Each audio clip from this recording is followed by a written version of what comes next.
يا ريس يا ريس مصر حسينة يا ريس.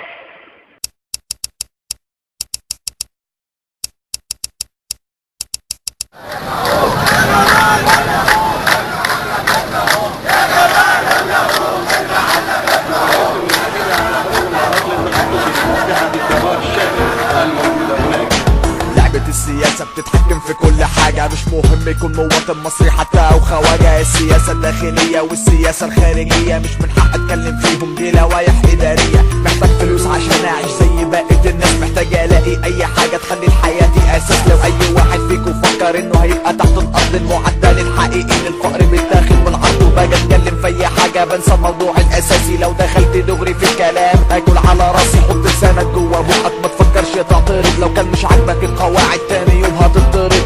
بص لنفسك بس انت احسن من ناس كتير، خلي دماغك دايما في مضمون عقلك تحت التأثير. الكبير كبير، اعرف حجمك مش لازم ضمير، اعرف انك مهما ضفت هتتعامل زي الحقير.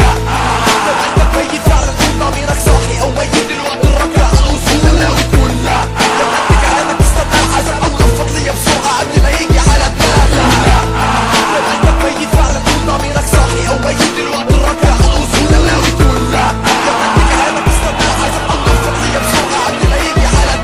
الكلام اللي انا قلته يتفهم بكذا سكة، لو كان الكلام بفلوس انا المجمد وانت الفكة. السياسة كل حاجة حتى جوه كليات، لو كان هروبك من الواقع ده فعل الخطأ بالذات. الصفصين نجيب من خوف الناس من النظام، الشعارات اللي بتتكلم عن التنمية والالتزام. كنا بنتمنى ان اللي يحكم مصر يكون من نفس الارض، وقامت ثورة وخدنا الضغط رخيصنا من الجيل اسمه واحد 70 مليون مواطن، كل واحد فيهم عنده افكار في العالم.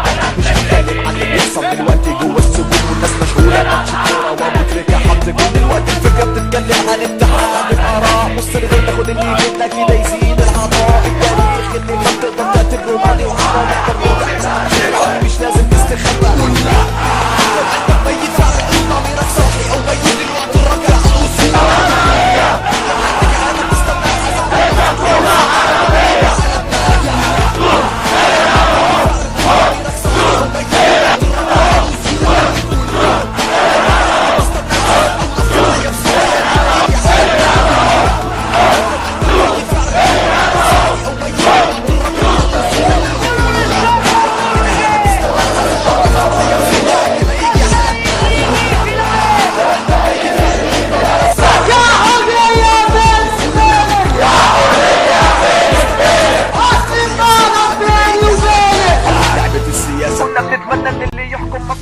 محدش مكوي في البلد دي الا اللي مرمي فيها.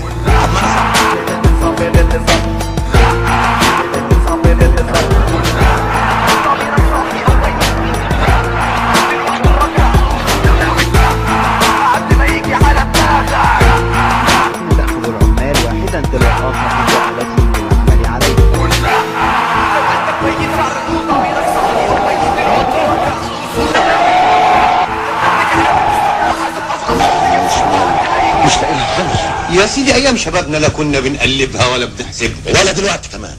اسمع يا ابو سويلم، انا هفضل معاك هنا، هفضل معاك لحد ما تاخد حقك والبلد كلها تاخد حقها، ورجلي على رجلك ومطرح ما ترسم.